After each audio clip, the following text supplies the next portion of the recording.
Hello, I'm Karen Christiansen, President of ACTS Retirement Life Communities.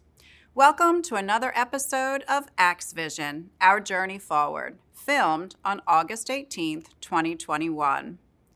As our summer days begin to wind down and we draw closer to the fall season, there continues to be many developments regarding our nation's ongoing battle against the coronavirus. The pandemic has certainly been unpredictable and unsettling at times throughout the last 18 months. As we've promised from the outset of the pandemic, our goal with this video series and our update letters is to keep you well informed on these developments and their impact on our ACTS family of communities. As we are all certainly aware, the United States is unfortunately experiencing an alarming surge of COVID-19 cases. The majority of these new cases are fueled by the highly transmissible Delta variant. Across the ACTS organization, we have a total of 46 active cases as of today. The majority of them are in our Southeast region, where the vaccination rate amongst our employee population is the lowest, and the transmission rate across the general community is high.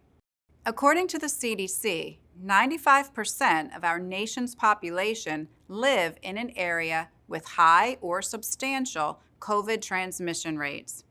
In response, the CDC has recommended indoor mask wearing for both unvaccinated and vaccinated individuals to help curb the spread of the virus in these areas. This now includes all of the counties where ACTS communities are located. Additionally, and sadly, there is clear evidence showing that in states and counties where COVID vaccination rates are low, cases and fatalities are rising. According to the CDC, counties are considered to have high vaccination rates if at least 60% of the population is currently fully vaccinated. Counties with low vaccination rates are those where less than 30% of the population is currently fully vaccinated. The good news is vaccination rates are increasing at a stronger pace over the past month, particularly in areas hardest hit with the Delta variant. Specific to ACTS, 12 of our 19 counties where our communities are located are currently either above or nearing the 60% vaccination range of their entire population. However, 7 of our counties are below a 50% vaccination rate. We strongly encourage all residents and employees to wear a mask when in indoor public spaces, especially if you reside in or travel to a location where the vaccination rates are below 60%. With the escalation in COVID-19 cases throughout the summer, we have seen an increased call for mandatory vaccination across the nation and a rapid adoption within the healthcare industry. Many long-term care providers, including ACTS, have recently announced various forms of vaccine mandates for staff in certain work settings. As we record this video, the Biden administration has announced its intent to make employee vaccination mandatory in all nursing homes as a condition for those facilities to continue to receive federal funding, such as Medicare reimbursements. As we announced previously, vaccination against COVID-19 is now a condition of employment here at ACTS. Our decision to mandate vaccination has been largely applauded throughout our organization and among prospects and family members. Many feel comforted that ACTS has taken unprecedented steps to ensure the safety of our residents, employees, and visitors. As a reminder, all employees working in Oak Bridge Terrace or Willowbrook Court or provide direct care to residents must be fully vaccinated against COVID-19 by October 1, 2021.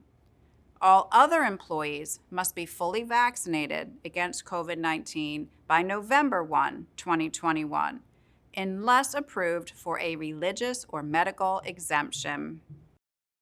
In addition to vaccination, we continue to strongly encourage you to continue with practices that are extremely effective in keeping the virus at bay, which are mask wearing, hand washing, and proper distancing.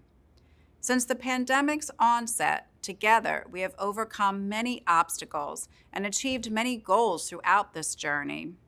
All of you contributed to our success with more than 9,200 residents and 5,100 employees now fully vaccinated, representing 96% and 75% respectively of those eligible for vaccination. We are also greatly encouraged that all of our 26 communities have achieved our targets for resident herd immunity. And at this time, 21 communities have reached both resident and employee herd immunity, the latest being Edgewater at Boca Point. As always, we extend our deepest gratitude to all of our residents and employees for your unwavering support every day, and especially during this unprecedented experience. We are ACTS proud and we are ACTS strong. And together, with our ongoing diligence, we will ultimately defeat COVID-19. And now, please join me in welcoming ACTS's Chief Medical Director, Dr. Paul Reinbold, to update you on some other recent developments and important information related to vaccines and our battle against COVID-19. Here's Dr. Paul. Thank you, Karen. Today, I would like to cover several topics. First, I will discuss the role and indication for an additional COVID-19 vaccine dose for the immunocompromised. Then, I will present a sensible approach for reconciling conflicting information regarding COVID-19 to determine which claims are based on facts and evidence.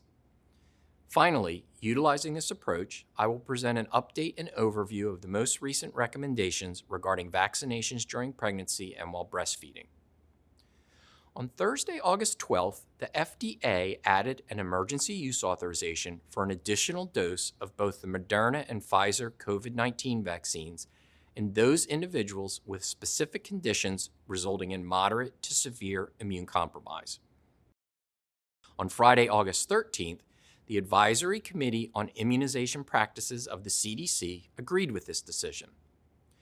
They recommended those individuals with certain conditions receive an additional single dose of the messenger RNA vaccine they had previously, no sooner than 28 days after the second dose of that prior vaccine. Under this emergency use authorization, the additional dose is free, and for those on Medicare, the administration fee is waived as well. This additional dose recommendation is essentially a 3-shot regimen of the same vaccine for those with moderate to severe immune compromise. That is, those less likely to develop an adequate immune response after the standard 2-dose regimen of messenger RNA vaccines. Please note that there is currently not enough data to determine whether an additional shot is needed after the one-time dose Johnson & Johnson vaccine. The FDA and CDC are actively working to provide guidance on this issue. The clinical considerations for use of an additional dose of a messenger RNA COVID-19 vaccine apply only to people who are moderately or severely immunocompromised, a group representing about 3% of the population in general. The decision to add this third dose to enhance the immune response was based in part on several studies suggesting that more than 40% of those fully vaccinated and hospitalized due to COVID-19 are in this group. These conditions and treatments include, but are not limited to, those with certain cancers or that are receiving various chemotherapeutics, transplant recipients, and those on medications known to reduce the immune response. The list also includes those with syndromes associated directly with decreased immunity. The majority of individuals meeting these criteria will either previously have followed with or currently see a specialty physician due to these diagnoses. If you believe you qualify for an additional dose, a discussion with that physician or your current provider is advisable. Your ACTS nurse practitioner can help you in obtaining the information you need to make this decision and assist in arranging for the appropriate vaccine if indicated. It is important to understand the difference between this new recommendation for an additional, or in this case, a third dose, and the idea of a booster shot. A booster shot is given as immunity decreases over time. Currently, there is no recommendation for any booster shot. U.S. health officials announced that booster doses of the COVID-19 vaccine will be offered this fall, subject to authorization from the U.S. Food and Drug Administration and sign-off from the CDC. The booster shots are recommended 8 months after an individual has received the second dose. ACTS is planning accordingly and working with our partner CVS and holding clinics to administer the booster shots beginning potentially in mid-September. We will keep you updated as additional information is available and clinic dates are scheduled. The second topic I want to review includes some thoughts on a reliable approach to make sense of the many viewpoints and at times conflicting information transmitted about COVID-19 issues. With all of the information available regarding COVID-19, it is sometimes very difficult to separate fact from opinion. We should also acknowledge that it is many times unclear if a writer or speaker has positions based on personal bias or if they have their own agenda, one not necessarily in the best interest of the listener. The first step is not to just rely on the credentials of the expert alone, and it is certainly reasonable to do some quick research to confirm this information and whether there might be other reasons to doubt this source. Furthermore, if membership or position with an organization is stated to add credibility, determine if the message is on behalf of and supported by that organization or just the speaker's personal viewpoint. If guidance and instructions are presented, they should be based on specifically referenced studies and research. Verifiable facts, not merely a personal opinion. In summary, the most reliable information can be expected from verified thought leaders from nationally or internationally recognized health organizations or professional societies, with messages supported by those organizations based on clearly referenced studies and research which can be easily confirmed. We can apply these concepts in the next topic, vaccination and pregnancy, a sensitive issue with the potential for conflicting viewpoints where the best outcomes are crucial. Understandably, many who are pregnant or attempting to become pregnant have had concerns about getting vaccinated. This is a new virus, and the vaccines are even more recent. Experiences in the past certainly dictate caution with the use of therapeutics in relation to pregnancy. It was certainly reasonable to wait for evidence that the benefits of vaccination outweighed any risk for both mother and baby. Thankfully, that data is now available and confirms the benefit and safety of vaccination against COVID-19 while pregnant, attempting to get pregnant, and while breastfeeding. On Friday, July 31st, both the American College of Obstetricians and Gynecologists and the Society for Maternal-Fetal Medicine recommended that anyone who is pregnant should be vaccinated against COVID-19. On August 11th, the CDC recommended that pregnant people should be vaccinated against COVID-19. COVID-19 vaccination is recommended for all people 12 years and older, including people who are pregnant, breastfeeding, trying to get pregnant now, or might become pregnant in the future. They further stated that the benefits of receiving a COVID-19 vaccine outweigh any known or potential risks. Speaking for the CDC, Director Dr. Rochelle Walensky said, "The CDC encourages all pregnant people or people who are thinking about becoming pregnant and those breastfeeding to get vaccinated to protect themselves from COVID-19.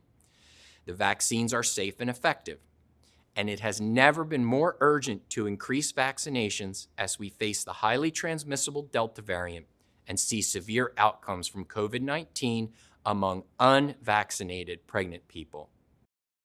To further reinforce the safety and necessity of COVID-19 vaccinations in pregnancy, please watch this presentation by Dr. Soumya Swaminathan, the Chief Scientist for the World Health Organization. Thank you.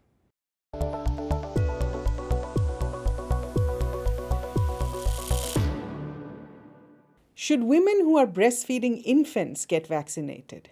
How about women who are pregnant or planning to get pregnant, or women who are menstruating? Hello and welcome to Science in 5. I'm Vismita Gupta-Smith, and we are going to get these answers for you from WHO's Chief Scientist, Dr. Soumya Swaminathan today. Welcome, Soumya. Hello, Vismita. Soumya, my first question to you is women who are breastfeeding infants, what is the advice for them? Should they get vaccinated? Yes, the answer is yes. So women who have given birth and who are breastfeeding their babies can take the vaccine, should take the vaccine when it becomes available to them.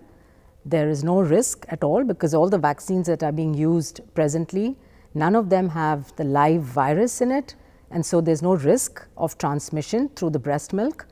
In fact, the antibodies that the mother has can go through the breast milk to the baby and may only serve, maybe to protect the baby a little bit, but there's absolutely no harm. It's very safe, and so women who are breastfeeding can definitely take the vaccines that are currently available.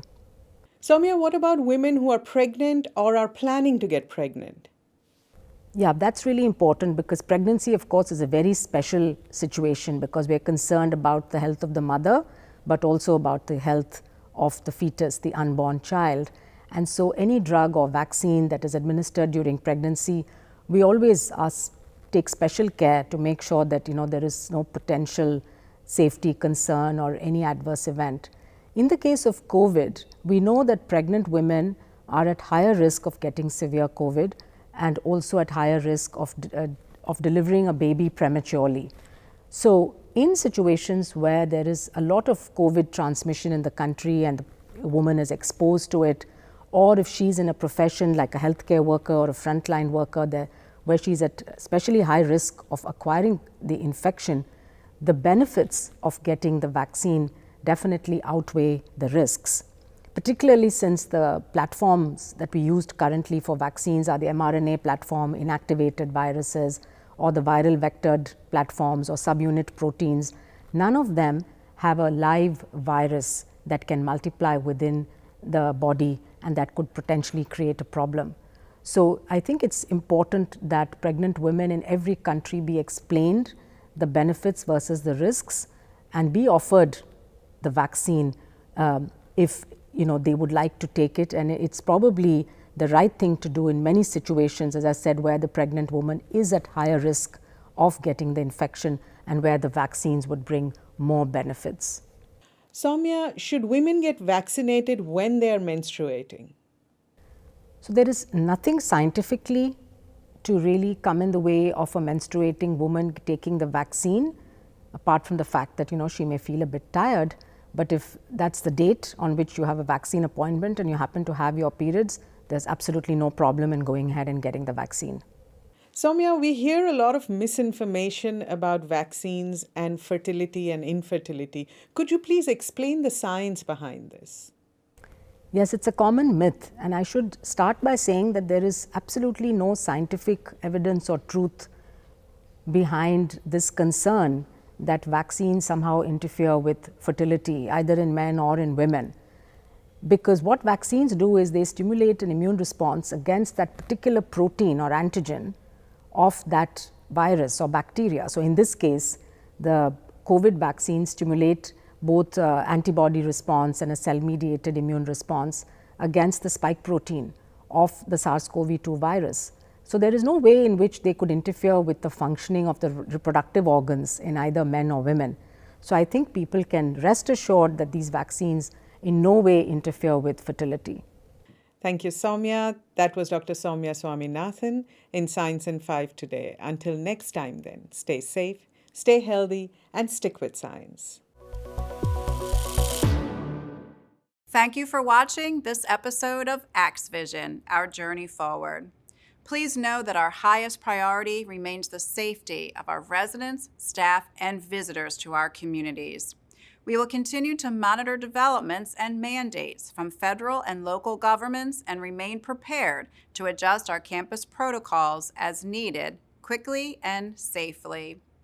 We do hope that despite the ongoing challenges surrounding the pandemic, that you are enjoying your favorite activities and these beautiful summer days with loved ones and friends. May God continue to bless you, your families, and the entire ACTS organization.